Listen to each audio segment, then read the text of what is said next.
Hey, what's up? This is Chosen, and this video is going to be a champion guide for Elegaius, so let's get into it.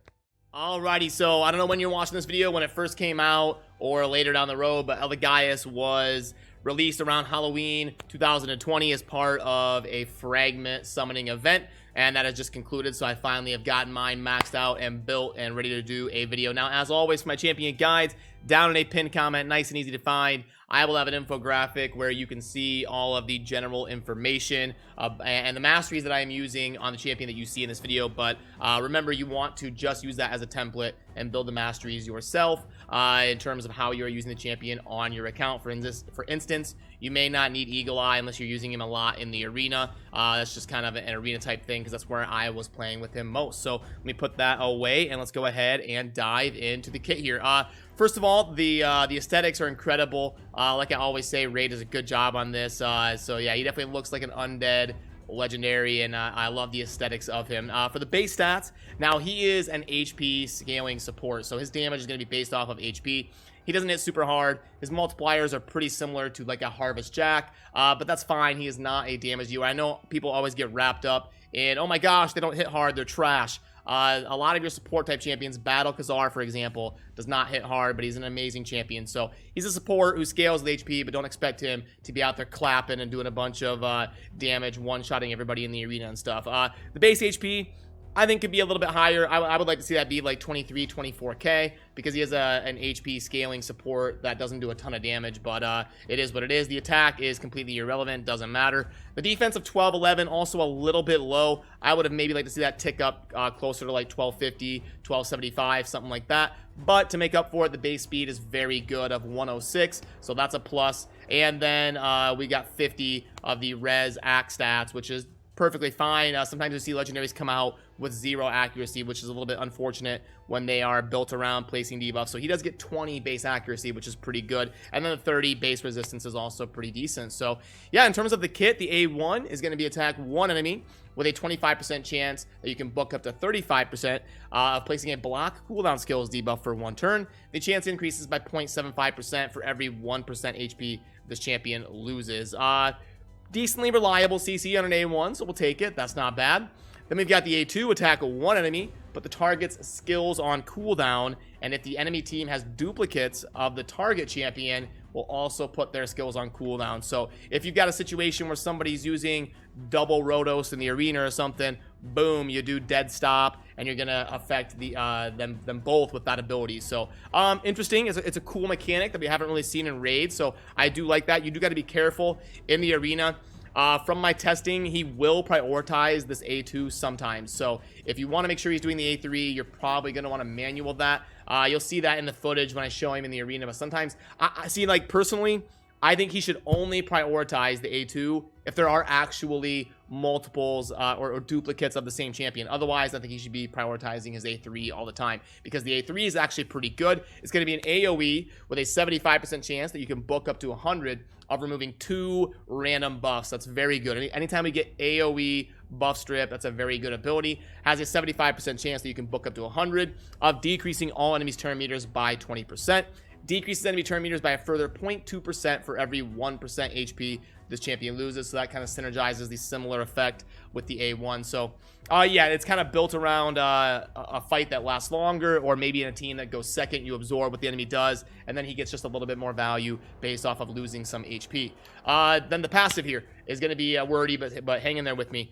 Prevents this champion's death and keeps them alive at 1 HP when hit by a fatal hit. So it's kind of like a Skull Crown type thing, where they die, but they're kind of unkillable. It's gonna not let them die to that first hit. And then if the skill prevents the champion's death, heals them by 10% of their max HP. So he's gonna basically, for all intents and purposes, revive to 10% HP, and then fill his own turn meter by 20%, and then place a shield buff on himself equal to 30% of his base HP and of his max HP, sorry, for 2 turns. So what's gonna happen is, let's say, just for easy numbers, if this guy has 100,000 hit points, he takes a fatal hit. He's going to revive 10% of that, so 10,000 HP. Then he's going to place a shield on himself of 30%, which is 30,000 HP. So if he has 100k HP and he basically dies, he would be sitting there with essentially 40,000 HP between the shield and the HP. And then there is a way that you can counteract this by getting him under a heal reduction. So if you see another Elegaius on the other team, I don't think it's super necessary, but it is a situation where if you're using somebody that places heal reduction, this effect would not go off. It's probably going to be pretty rare where you see that occur, though. So yeah, in terms of the kit in general, you know, I think it's interesting. We've got some good mechanics. He'll definitely help out a lot in the undead faction wars, where you're going up against, I think you go up against a bunch of the Valkyries, and you can use that A2 and really put all of their skills on cooldown, which is going to be very good. So I think he'll definitely be a help for those players that were able to complete the fragment summon or summon this guy. I do think he will be an asset in terms of being able to finish the undead faction wars a little bit easier. And I think he's a decent candidate for the shield set in terms of being a tank in the arena. The base HP is not amazing, and if you do put him in shield set, I think you're going to be missing a little bit of the value that you would get out of some of these couple abilities here that get a little bit better when you lose HP. But I think the bonus of the shield set, if you're able to stack enough HP on this guy, could be worth it, because he is probably going to be better in a team that kind of plays defensively, either does a longer battle or absorbs what the opponent does, or absorb what the opponent does and then retaliate and go second. I think that's kind of his niche in the game, because if you're going to be going first, you're probably better off using somebody that's a better debuffer or something. So I think he's more of a defensive type PvP champ. But now let's head on over to the other guys that I've got built on my account, and we will talk about the booking process, the gearing, the masteries, and show you him in action. So here is the other guys that I've got built on my account here. I will pull up the total stats so you can see. Remember, he's an HP scaling support champion, so you want to get him with pretty good HP. To be endgame viable, somewhere over 70,000 is going to be good. The attack is irrelevant. Don't worry about it. Defense, if you can get whatever defense you can get is a good thing after prioritizing the HP. Speed of 233. Don't have to really about crit rate and crit damage. Not super impactful on him. And then you're going to want to make sure you get a good accuracy on him so that he is landing those debuffs. That's going to be a lot of his value, is making sure that he is removing those buffs, blocking cooldown skills, and getting the value of his kit that's based around accuracy. So that leads me in to the banner. You're probably going to want to go accuracy in most scenarios, and then get your best blend of speed and HP as the substats. On the amulet, it's almost always going to be HP. You're going to want something that at least hits like a double roll on accuracy. Then for the ring, you're going to want an HP main stat, and then go with your best blend of defense percent and HP percent as the substats. The boots, I guess if you're building him in the shield set and going second, you could argue that you could put him in HP percent boots, but speed is kind of the go-to in terms of being a general utility build. So either speed or HP percent on the boots, and then getting your accuracies and HP percents, defense, stuff like that as the substats. Chest is almost always going to be HP percent. That's what you're going to want. And then the gloves, again, almost always HP percent in my opinion. I don't think you're going to want to go like crit rate or crit damage on him. He's not a super DPSer. The top ones are a little bit more simple because they always have the same main stat, but I'll show you mine just in case you're curious. You're basically looking for speed, HP, and accuracy with as much defense as you can also slide in there, but there is my pieces. Then as we move into these skills, so for books, I think he takes 13. Let me pull up that infographic on the 12. Okay, up there in the top left, you can see the books. Okay, so he takes 12. Yeah, you've got the 4 plus 3 is 7 plus 4 is 11, and the passive has 1, so that's 12.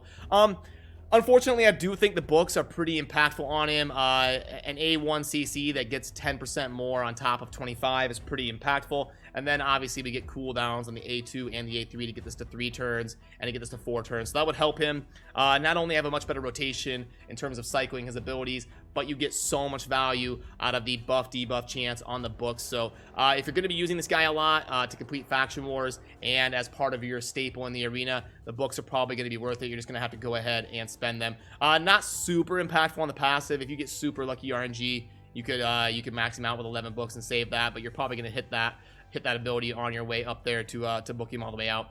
Masteries, like I said, that will be down if you want to look at the infographic to pull it up. This is kind of how I built him in the arena. I didn't go offense because he's not a DPSer really, so I went kind of the counterattack defense route, and then your standard debuffer accuracy route. So that is there, right? That is the masteries right there. But remember, don't blindly copy them. You're going to want to build them yourself. And I did test him for a while in the arena, so I want to show you some cut-ups of some footage that I put together of those arena battles. So I'll just kind of walk you through some of this stuff so you can see him in action. I kind of slid him in as the Madame Saris role of my team because I think his main utility in the arena is that ability where he does AoE buff removal. And he does work well with this Battle Khazar, not only because they look cool, obviously right next to each other there with the Undead Legendaries Battle and and Elegaius. They look super cool next to each other. But and then here's a tough team, 247k power. This will be a fun battle to watch. I was trying to pick ones for the video that were kind of good matches. Torment comes in super clutch. Right here, you'll see that without the shield set of the Elegaius, my Lydia would have actually bitten the dust. Coming up right there, she barely survives. The shield set went ahead and kept her up with like 2 HP. So that shield set ended up being pretty impactful. I didn't have to wait for hoping the Lydia can abuse the Arbiter and go ahead and get revived. So here, I think I was trying to see what he does on auto. I'm showing the abilities, and then I think I click auto to see if he'll do the A2 or the A3. Yeah, I went auto, and he does prioritize the A3. Now, admittedly, full disclosure, I don't really have a good grasp off the top of my head on what his AI will be in terms of when he'll use the A2 or the A3. Like I said, in my opinion, he should always use the A3 as the priority of his AI, unless there are actually duplicate champions that he can get the extra value out of the A2. That's a whole side rant on why can't we choose what at least one ability, like pick what ability our champions prioritize as their main event when we hit auto. But anyway, I did that auto there so you can see that he did prioritize the A3, but there are times where he does the A2. I think there's a Valkyrie fight coming up here where it would have been handy for him to go ahead and do the AoE buff removal, but he doesn't. He does the A2 and does the block cooldown skills. I think he does it on a Rotos at some point here as well, but I'll show you this for a couple minutes. Yeah, here's the Valkyrie fight. Sorry, my camera went blurry there for a second. I don't know why it does that. Drives me nuts. All right, there it goes. There we go. Okay, so we've got Battle. I'm trying to put this so you can see. And then they messed up my turn because of Masteries. I did have the Elegaius with higher speed, but it gets messed up because of Masteries. And then right here, it would be handy for him to remove those buffs, and he does. I think I hit. I think I hit the. I don't remember if I hit auto or not. I wasn't checking there. Maybe you guys can let me know. But yeah. Anyway. Sorry, I'm getting lost live here, but the point is you want to be careful with his AI, and if it's a super important fight that can go either way, you probably want to just take a second and manual him, because I did see some instances where he'll prioritize the A2 when I want him to do the A3, so it's just something to kind of keep note of. There's a really handy block cooldown skills on the Valkyrie for 2 turns, so yeah, the A1 is cool, pretty consistent value, and I mean, he hits pretty average for an HP scaling support, I would say. Not a ton of damage, but it is something. I think it's pretty similar to like a Harvest Jack, so definitely on the lower end in terms of being built as a damage dealer, in my opinion. Yeah, see, there he walked up and hit the high defense Duchess for 18k and a crit right there. So not awful. It wasn't like 7k or something, because I haven't built him with crit damage or anything. So it is something. It's just not huge damage coming out from Elegaius, but I'll show you a couple more here just for fun, so you can get a good feel here. Maybe this is the one I was talking about.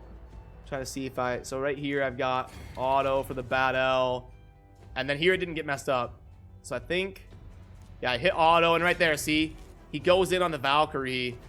So maybe if he thinks that they have a super impactful ability, he runs in and tries to block it or something. Or maybe if there's a Spirit Affinity champion that he's gonna hit strong, he'll run up and do the A2.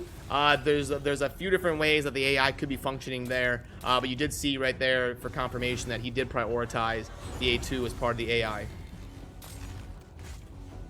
But yeah, this team's built to be kind of a slow squeeze defensive team, which is kind of the route that I think Elegaius would be a good candidate for. There you go. You gotta be careful. He will hit weak against Force Affinity champions. Here's a fun little Krisk, Sir Nick, Valkyrie fight that could get out of control if you didn't get good things to go your way. Okay, so there we've got a couple freezes. We get the big shields from the Krisk. Then we've got, okay, the counterattacks are up. Battle does his thing. Lydia's gonna go next. Now see, you would want Elegaius to go second here. I did have his speed, like I said, higher than Lydia's, but it gets messed up sometimes when you got Masteries and all sorts of abilities going off. There's a Relentless proc from Lydia. So we're going to go ahead and do that. And Elegaius is going to end up going last. And then here's where you would want to go ahead and remove some of those buffs here when Elegaius goes. And right there on the auto, he did do it that time. So, yeah, it's a little bit weird. It's a little bit wonky. His AI is definitely an interesting beast that I would like to get into. And if any of you know exactly what his AI does and why it prioritizes it, definitely let us know in the comments. I definitely enjoy reading what you guys have to say down there, and make that a resource that the players can kind of go to learn about the video that they've watched. So there we go. And this will be, I think once I get to this point, it's just kind of a slow squeeze. Once we get everybody kind of popping off and Lydia getting relentless procs and Tormund doing there's the relentless proc right there. Boom, we can just keep going, hitting the Krisk. They don't have any counterattack up right now. And there, okay. You saw the decreased turn meter go off. And remember, that's going to get a little bit better the more HP he loses. And now there's too much CC for them to overcome. It's just going to kind of slowly wind down. So yeah, I can put that away. I just wanted to show you him in action so you can see, get a little bit of information on how the wonkiness of how his AI performs. Again, I wish it would just always prioritize the A3 unless there was actually some duplicate value getting out of that A2. But now let's go ahead and pull him up and go over the grades on his kit and get him kind of placed in each area of the game. So we've got the reviews here, recommended artifacts. That's fine. HP and speed, I can get on board with that. They usually show kind of a basic setup there with basic sets. I'll give him a 5. I think that's going to help out a lot in terms of completing Faction Wars, so I will go 5 there. Arena offense, I'll go 4. And then arena defense, I think he's a little bit better at arena defense actually than arena offense. It'd be like a 4.5. I probably can't quite go 5. I'll go 4. It would be a little bit better though than the arena offense in my opinion. Campaign, he might be decent for like 3-starring content because like for Nightmare campaign or something, because he can kind of self-revive and he scales with HP. But he's not like a farmer or anything, so I'll go 3. Spider's Den, no, not super great there. Yeah, I'm gonna have to go 1. I don't think you want. And Clan Boss definitely a 1. That's his worst area. Like none of the turn meter stuff or block cooldown type things are gonna work in the Clan Boss. So yeah, Spider Den and Clan Boss not great. Magic Keep, he does remove buffs. Not super reliable and not affinity strong. I'll go 4. Dragon Lair, turn meter stuff doesn't work on the boss, but it'll be all right for waves. We'll go 4. Fire Knight, he's magic, so he's weak against the stage 20 force affinity. And yeah, I don't think he's gonna be great there. I'll give him a 3. Minnow, he'll be fine, but not amazing. Ice Golem, yeah, he'll be all right. It's a little bit more of a defensive dungeon. I can go 4 on that. Force Keep, no, not really gonna be great there. Spirit Keep, he is force affinity, or I mean, not force affinity. He is force. I can't get this out. I'm trying to say he will force his will upon his opponent is what I'm trying to say, but it's mixing up in my head because that's also the affinity. Now, yeah, he doesn't block buffs or anything or do heal reduction, so, but he's affinity strong, so I'll give him a 3. And then in Void Keep, yeah, he's just kind of par for the course. I'll go ahead and give him a 3. So let's get that submitted. And let's go ahead and kind of wrap up here in conclusion. So yeah, and here's the infographic if you want to look at it while I'm just kind of talking real quick here. I mean, he's got a role in the game, and again, the Doom Tower's coming out soon. As of me recording this video, maybe he'll be really good there. That's what makes these kind of tough when you've got a significant chunk of content coming down the road. Maybe he'll be really good in the Doom Tower or something.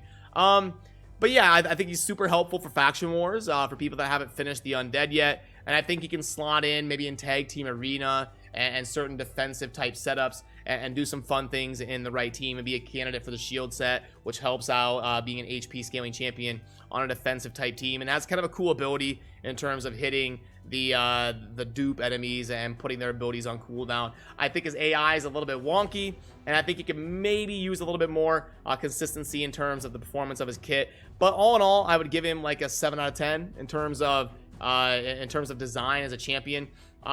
He's not going to be like a Torment or a Rhodos, where it's one of these fusions where all of a sudden you're seeing them everywhere in the arena. I just think he's kind of like an average legendary. He's not going to be meta defining, and he's also not a complete trash can or anything. So yeah, I think he's just kind of an average legendary that has a role in the game. But yeah, I want to hear your guys' opinions. Let me know down in the comments if you think he's too good, too bad, or properly balanced, all that type of stuff, what you think about Elegaius and the fragment summoning event around that. So that's gonna do it for this one. As always, Thank you for watching. Have a good rest of your day. Peace.